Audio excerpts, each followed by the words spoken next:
بسم اللہ الرحمن الرحیم ناظرین السلام علیکم۔ امپروو یور لینگویج کے نام سے اس چینل پر سلسلہ اخباری عربی ویڈیو نمبر 25 کے ہمراہ ہم حاضر ہیں۔ ہمارے سامنے یہ ایک اخبار کی ہیڈنگ ہے جو کہ اس سے قبل بھی ہم پڑھ چکے ہیں، تو آئیے آج کی اس ملاقات میں اسی گفتگو کو مزید آگے بڑھایا جائے۔ خبر یہ ہے کہ استئصال کتلۃ شعر من معدۃ فتاة بسبب اضطراب نادر، ایک لڑکی کے معدے میں نادر قسم کی بے چینی کی وجہ سے بالوں کا گولا نکال لیا گیا۔ A hair ball was removed from a girl's stomach due to a rare disorder۔ یعنی خلاصہ یہ ہے کہ ایک لڑکی جسے عادت تھی کہ وہ اپنے سر کے بال نوچ نوچ کر کھا جاتی تھی، سالوں یہ سلسلہ چلا، 16 سال مسلسل غیر ارادی اور لاشعوری طور پر وہ یہ کام کرتی رہی۔ آخر اس کے اسٹمک میں یعنی اس کے معدے میں تکلیف شروع ہوئی، تو اس کے بعد یہ ہوا کہ اس کی سرجری کی گئی اور بالوں کے اس گچھے کو نکالا گیا۔ استئصال کے معنی آپریشن کر کے جسم سے کسی چیز کو نکال دینا، ریموو کر دینا۔ انگلش میں دیکھیے واز ریمووڈ۔ اور کتلہ کوئی ایسی چیز جو کہ مختلف چھوٹی چھوٹی چیزیں یا ذرات مل کر ایک گولے کی شکل اختیار کر جائے۔ شعر یعنی بال، معدہ یعنی اردو میں جسے ہم معدہ کہتے ہیں اور انگلش میں اسٹمک، فتاة نوجوان لڑکی، اضطراب یعنی بے چینی، نادر یعنی ایسی چیز جو کہ شاذ و نادر ہوا کرتی ہو کہ اسے معدے میں ایسا درد محسوس ہونے لگا تھا کہ جو عام طور پر نہیں ہوتا، گویا کہ شاذ و نادر اور عجیب و غریب قسم کا وہ درد تھا۔ ریئر ڈس آرڈر، ڈس آرڈر یعنی بے چینی، آرڈر یعنی کوئی چیز اگر آرڈر میں ہے تو اس کا مطلب یہ ہے کہ وہ نارمل چیز ہے کہ آرڈر میں ہے، لیکن ڈس آرڈر کے معنی یہ ہے کہ وہ کوئی نارمل چیز نہیں ہے بلکہ کوئی عجیب و غریب معاملہ ہے، اور ریئر کے معنی شاذ و نادر۔ اور جیسا کہ ہم نے اس سے پہلے بھی یہ گفتگو کی تھی کہ یہ RARE ہے یہ لفظ، یعنی ریئر، کہ جس کا معنی ہے شاذ و نادر یعنی کبھی کبھی، اور یہ کہ اردو میں نادر، عربی میں بھی نادر، اور اگر مؤنث ہو تو نادرہ۔ لیکن اگر یہ REAR ہو ریئر تو اس کے معنی ہوں گے کسی بھی چیز کا عقبی حصہ، جیسے کہ rear part of my house, کہ میرے گھر کے پچھلے حصے میں، مثلا اگر اس بارے میں کوئی گفتگو مقصود ہو کہ گھر کا پچھلا حصہ، کار کا پچھلا حصہ وغیرہ وغیرہ۔ آگے چلیے ناظرین، آج کی اس ملاقات میں یطلق مصطلح ٹریکوٹیلومینیا لوصف اکل الفتاة لشعرها عن غیر قصد۔ اصطلاح ٹریکوٹیلومینیا کا استعمال لڑکی کے غیر ارادی طور پر اپنے بال کھانے کو بیان کرنے کے لیے کیا جاتا ہے۔ The term trichotillomania is used to describe a girl's unintentional eating of her hair۔ یعنی اب یہ بتانا مقصود ہے کہ اس لڑکی کا جو مسئلہ تھا وہ کیا تھا، اسے کیا مشکل درپیش تھی۔ تو یہ جو مشکل ہے یہ ایک نفسیاتی معاملہ ہے کہ جسے طبی اصطلاح میں، میڈیکل ٹرم میں، مصطلح طبی میں ٹریکوٹیلومینیا کے نام سے یاد کیا جاتا ہے۔ اور یہ بیماری کیا ہے کہ جس کا یہ نام ہے ٹریکوٹیلومینیا؟ یہ بیماری یہ ہے کہ لوصفی، یہ اس چیز کو بیان کرنے کے لیے، وصف یعنی کسی چیز کی کیفیت کو بیان کرنا کہ ذرا اس کے اوصاف بیان کیجئے، اردو میں بھی کہا جاتا ہے وصف بیان کیجئے، اس چیز کے اوصاف کیا ہیں اس بارے میں گفتگو کیجئے، وضاحت کیجئے۔ انگلش میں دیکھیے ڈسکرائب، یعنی کسی چیز کے بارے میں کچھ بیان کرنا، تفصیل وغیرہ بتانا، ڈسکرپشن، اور اسی سے ڈسکرائب۔ اور عربی میں ہم نے کہا کہ وصف۔ فرض کیجئے کہ اگر کسی نے آپ سے کہا کہ کیا تم نے کبھی ہاتھی دیکھا ہے؟ ارأیت الفیل یوما ما، کبھی آپ نے ہاتھی دیکھا ہے کہیں؟ هل رأیت الفیل؟ آپ نے اگر جواب دیا کہ نعم انا رأیت الفیل، کہ میں نے تو ہاتھی دیکھا ہے، تو ہو سکتا ہے کہ وہ کہے کہ اذن صف لنا ایاہ، تو بتائیے ذرا کہ ہاتھی کے بارے میں کچھ بتائیے کہ وہ کیسا ہوتا ہے، کیا اس کے اوصاف ہوتے ہیں، کیا کیفیت ہوتی ہے۔ تو مثلاً آپ یوں کہیں گے کہ سوف اصفہ لک، کہ میں ہاتھی کے بارے میں ابھی آپ کو بتاتا ہوں۔ پھر آپ کہیں گے کہ مثلاً یہ کہ خرطومہ طویل ذیلہ قصیر، کہ جو اس کی خرطوم ہے یعنی جو اس کی سونڈ ہے ہاتھی کی، وہ بہت لمبی ہے۔ سونڈ، خرطوم، ٹرنک، انگلش میں ٹرنک اور اردو میں سونڈ اور عربی میں خرطوم۔ اور یہ کہ ذیلہ قصیر، کہ جو اس کی ٹیل ہے، اس کی دم ہے، ذیل عربی میں ذیل، وہ چھوٹی ہے، کہ دم اس کی چھوٹی ہے، سونڈ لمبی ہے۔ یا فرض کیجئے کہ آپ نے کسی سے پوچھا کہ حل رأیت اسد، کیا تم نے شیر دیکھا ہے؟ اب وہ کہے کہ نعم انا رأیت اسد، انا رأیت اسد فی الغابہ، انا رأیت اسد فی حدیقۃ الحیوانات، کہ میں نے شیر دیکھا ہے وہاں زو میں، چڑیا گھر میں، یا فی الغابہ جنگل میں۔ تو اگر آپ اسے کہیں کہ اذن صفہ لنا، کہ بتائیے کہ وہ کیسا تھا، تو شاید وہ یوں کہے گا کہ انا رأیت الاسد انیابہ طویلہ، انیابہ حادہ و مخیفہ، کہ میں نے شیر کو دیکھا کہ جو اس کے انیاب ہیں، انیاب یعنی جو نوکیلے دانت ہوتے ہیں، انیاب ناب کی جمع ہے، ناب جو 4 نوکیلے دانت ہوتے ہیں۔ ایک تو سیدھے سادے دانت ہوا کرتے ہیں کہ جنہیں عربی میں اسنان کہا جاتا ہے، اور انگلش میں ٹیتھ۔ ایک ہو تو ٹوتھ، جیسے ٹوتھ پیسٹ جو معجون الاسنان ہوا کرتی ہے، ٹوتھ پیسٹ جو دانتوں کی صفائی کے لیے استعمال کیا جاتا ہے، جو پیسٹ، اور عربی میں معجون، پیسٹ کو عربی میں کہتے ہیں معجون، معجون الاسنان۔ تو سن کی جمع اسنان یعنی دانت، انگلش میں ٹوتھ، اور جمع کے لیے بہت سے دانتوں کے لیے ٹیتھ۔ تو ہو سکتا ہے کہ وہ کہے کہ انا رأیت الاسد انیابہ مخیفہ، میں نے دیکھا شیر کو کہ اس کے جو انیاب تھے وہ بہت ڈراؤنے لگ رہے تھے مجھے۔ تو انیاب وہ دانت جو کہ نوکیلے ہوا کرتے ہیں، جو زیادہ خطرناک ڈراؤنے ہوتے ہیں، 2 اوپر 2 نیچے۔ باقی سبھی دانت جو ہیں وہ اسنان ہیں، اور جو داڑھیں ہیں جو اطراف میں ہوا کرتی ہیں دونوں جبڑوں کے اندر، وہ عربی میں انہیں الضراس کہا جاتا ہے، الضراس یعنی داڑھیں۔ اور جیسے ایک عقل داڑھ ہوا کرتی ہے تو اسے عربی میں کہتے ہیں ضرس العقل، ضرس، ضرس مفرد ہے یعنی داڑھ، اور اس کی جمع ہے الضراس یعنی داڑھیں، اسنان یعنی دانت، انیاب یعنی جو نوکیلے دانت ہوا کرتے ہیں۔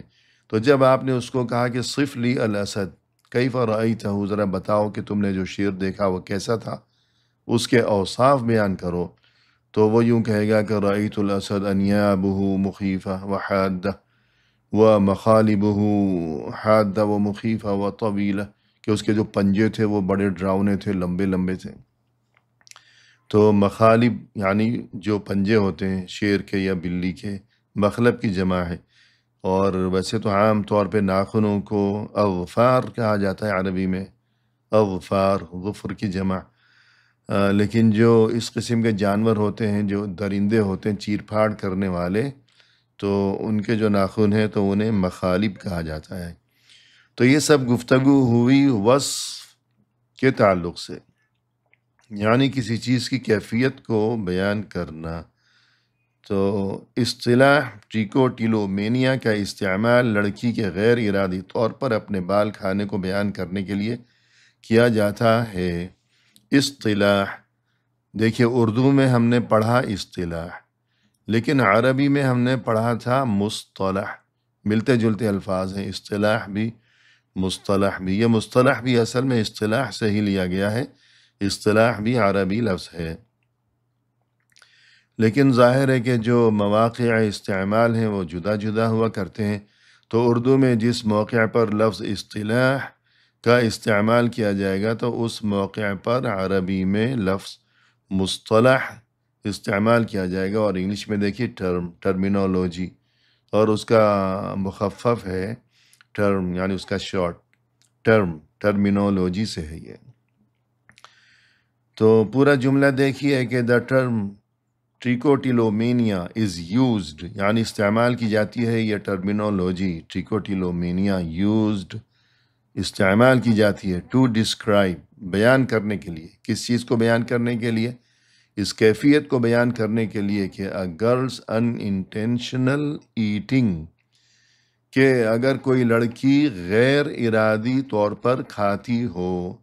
ان انٹینشنل، انٹینشن کے معنی ہوتے ہیں نیت، ارادہ، انٹینشن، جیسے ہم اردو میں کہتے ہیں نیت، عربی میں بھی کہتے ہیں کہ النیہ، اصل میں ایک ہی ہے النیہ اور یہ کہ نیت، یہ ایک ہی ہے، بولنے میں ذرا فرق ہے کہ عربی میں النیہ الف لام کا اضافہ اور آخر میں تا جو ہے اس کو ہاں میں بدل دیا گیا، اگر اس پر ہم وقف کریں گے اور اگر ملا کر پڑھیں گے تو وہ بھی تا ہی بن جائے گی، نیت بن جائے گی۔ اور انگلش میں انٹینشن، جیسے کہتے ہیں کہ آپ نے یہ کام جو ہے جان بوجھ کر اور نیت اور ارادے کے ساتھ کیا ہے، ڈیلیبریٹلی کیا ہے، انگلش میں ڈیلیبریٹلی بھی اس کو کہتے ہیں۔ تو انٹینشنلی تو یعنی جان بوجھ کر، اور اگر جان بوجھ کر نہیں بلکہ غیر ارادی طور پر، لاشعوری طور پر کیا ہے کہ مریض کو خبر ہی نہیں ہونے پاتی کہ میں کیا کر رہا ہوں، تو ان انٹینشنل، غیر ارادی طور پر، اردو میں دیکھیے غیر ارادی طور پر، دیکھیے یہ غیر ارادی طور پر، اور عربی میں عن غیر قصد، قصد کے معنی ہوتے ہیں عربی میں ارادہ کرنا، اردو میں بھی کہتے ہیں قصد کرنا، اور اردو میں کہتے ہیں کہ کیا مقصود ہے، یعنی کس چیز کا ارادہ آپ نے کر رکھا ہے، مقصود کیا ہے۔ تو قصد کے معنی اردو میں بھی ارادہ، عربی میں بھی ارادہ، لیکن اگر یوں کہنا ہو کہ اس نے یہ کام ارادتاً اور عمدن، جان بوجھ کر اور سمجھتے بوجھتے ہوئے کیا ہے، ڈیلیبریٹلی، انٹینشنلی، تو اس کے لیے کہا جائے گا کہ عربی میں قصداً، اردو میں ارادتاً، ارادی طور پر، غیر ارادی طور پر عن غیر قصد، ان انٹینشنل۔ تو لڑکی جو ہے جو کہ ٹریکوٹیلومینیا کی کیفیت میں مبتلا ہو، وہ غیر ارادی طور پر عن غیر قصد، ان انٹینشنل کیا کام کرتی ہے؟ ان انٹینشنل کیا کام کرتی ہے؟ ایٹنگ، وہ کھاتی ہے، کیا چیز؟ آف ہر ہیئر، اپنے بال، یعنی جس کسی لڑکی کو یا عورت کو یہ بیماری خدا نخواستہ لاحق ہو گئی ہو کہ جس کا یہ نام ہے ٹریکوٹیلومینیا، تو اس بیماری میں کیا کیفیت ہوتی ہے کہ وہ عورت یا وہ لڑکی اپنے سر، ظاہر ہے کہ لڑکے کے سر پہ تو اتنے لمبے بال ہی نہیں ہوں گے یا بالکل بھی نہیں ہوں گے، تو لڑکوں کے تو بال گرتے بھی ہیں، لیکن لڑکی یا وہ عورت جو ہے وہ اپنے سر کے بال غیر ارادی طور پر نوچ نوچ کر کھاتی رہتی ہے۔ تو یہی بیماری اس لڑکی کو بھی تھی۔ تو ہیئر دیکھیے یعنی بال، جیسے کہتے ہیں ہیئر آئل، یعنی جو بالوں کا تیل ہوا کرتا ہے، ہیئر آئل۔ تو اس کے علاوہ بھی یعنی انگلش میں یا بلکہ ہر زبان میں یہ کیفیت ہوتی ہے کہ بہت سے ملتے جلتے الفاظ ہوتے ہیں، تو اس کے بارے میں معلومات ہونی چاہیے، کہ جیسے ابھی ہم نے پڑھا یہ لفظ ہیئر، یعنی ہم نے کہا کہ بال، دیکھیے بال، لیکن اگر جو ہے اسی سے ملتے جلتے اور بھی بہت سے الفاظ ہیں کہ مثلاً آپ دیکھیے، اور یہ جو ووکیبلری ہے یعنی ذخیرہ الفاظ ہے، اسے بھی زیادہ سے زیادہ اس بارے میں معلومات کی جو ہے انسان کو کوشش کرنی چاہیے، وہ عربی ہو، اردو ہو، یا جو بھی زبان سیکھنا مقصود ہو۔ تو یہ ہو گیا HAIR یعنی بال۔ تو اسی طرح مثلاً دیکھیے ہیئر، اس کے معنی کچھ اور ہو گئے، ہیئر کے معنی ہو گئے یہاں، اور اسی طرح فرض کیجئے کہ یہ اور ایک لفظ ہے HER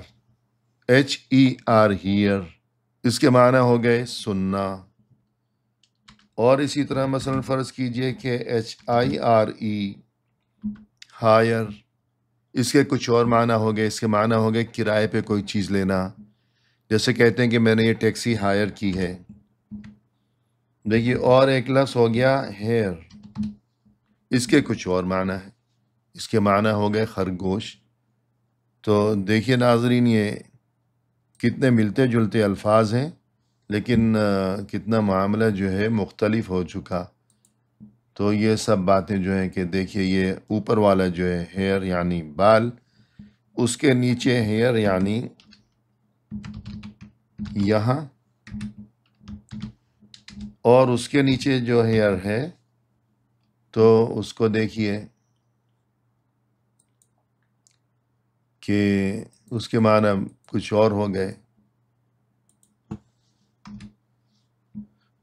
دیکھیے اس کے معنی ہیئر، اس کے معنی ہو گئے سننا،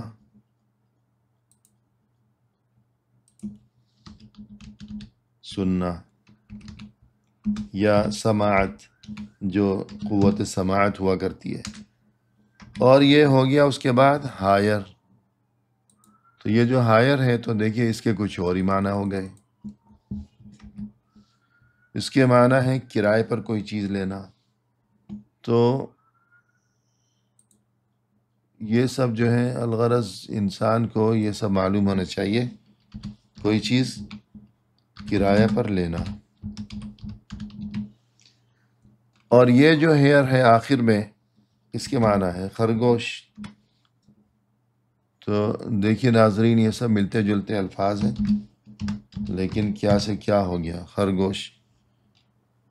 تو اگر اسی طرح ہم عربی میں دیکھیں تو دیکھیے ناظرین، یہ اوپر والا جو ہیئر ہے اس کے کیا معنی ہے؟ اس کے معنی ہے جناب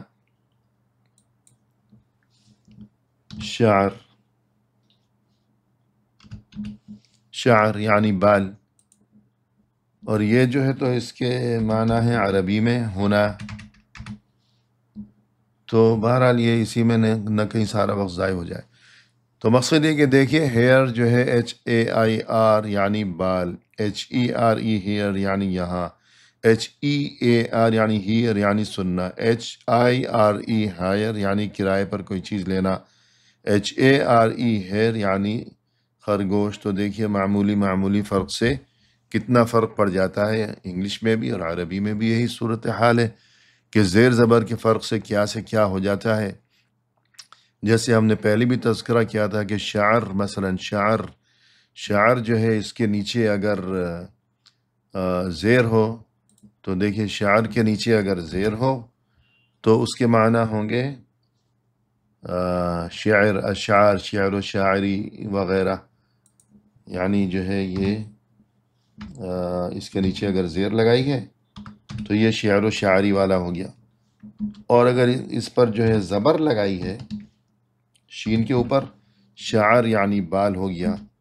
اسی طرح مثلا فرض کیجئے کہ جو لفظ سحر ہے، سحر یعنی جادو، لیکن اگر سحر ہے تو اس کے معنی صبح جلدی، صبح سویرے۔ تو ان سب باتوں کو خوب سمجھنے اور یاد رکھنے کی ضرورت ہے تاکہ کسی موقع پر غلطی نہ ہو۔ تو آج ہم یہ جو اتنا پڑھ چکے ہیں تو تھوڑا سا اور پڑھ لیں۔ وَتَسَبَّبَ ذَلِكَ فِي تَكْوِينِ كُرَةٍ مِّنَ الشَّعْرِ فِي الْمَعِدَةِ، اور اس وجہ سے کیا ہوا کہ اس کے معدے میں بالوں کا ایک گچھا بن گیا، یا بالوں کی ایک گیند بن گئی۔ تکوین یعنی کوئی چیز بن جانا، کون سے ہے کائنات وغیرہ وغیرہ۔ کرہ یعنی جیسے بال ہوتی ہے، گیند ہوتی ہے۔ This caused a hair ball to form in the stomach، یا in her stomach، کہ اس کے معدے میں جو ہے، اس کے اسٹمک میں جو ہے ہیئر بال بن گئی، بالوں کی ایک بال بن گئی، گچھا بن گیا یا گیند بن گئی۔ caused یعنی سبب ہوا، یہ چیز سبب بنی اس چیز کا۔ وَكَانَ ذَلِكَ سَبَبًا لِآلَامٍ شَدِيدَةٍ عَانَتْ مِنْهَا هَذِهِ الْفَتَاةُ، جو کہ اس لڑکی کے لیے شدید درد کا سبب بن گیا تھا۔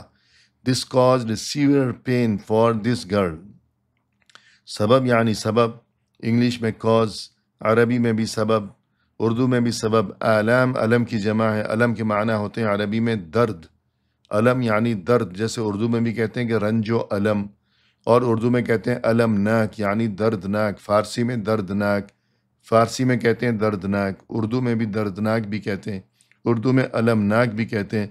تو علم عربی لفظ ہے یعنی درد، پین. شدیدہ یعنی سخت، شدید جو ہے مذکر ہے، شدیدہ مؤنث ہے. سخت، سیویئر، پین، پین یعنی درد، سیویئر یعنی شدید. عانت منہا هذا الفتح، عانت کے بارے میں یعنی معاناہ کے بارے میں ہم اس سے پہلے گفتگو کر چکے ہیں گزشتہ ملاقات میں، یعنی تکلیف ہونا، معاناہ یعنی تکلیف. مما دفعها للذهاب الى الاطباء لمعرفة السبب، جس نے اسے وجہ جاننے کے لیے ڈاکٹروں کے پاس جانے پر مجبور کر دیا. which prompted her to go to the doctors to find out the reason. تو ناظرین آج اسی پر اکتفا کرتے ہیں. آئندہ جو ہے وَكَانَ ذَلِكَ سَبَبًا لِآلَامٍ شَدِيدًا یہاں سے آگے پڑھیں گے، ابھی کافی باقی ہے. تو ناظرین ان تمام الفاظ کو یاد رکھیے گا، اور یہ کہ کیسے جملے کی ساخت ہوگی، کون سا لفظ کہاں کس موقع پر استعمال ہوگا. تو ہم اسی پر اکتفا کرتے ہیں. فی امان اللہ. السلام علیکم.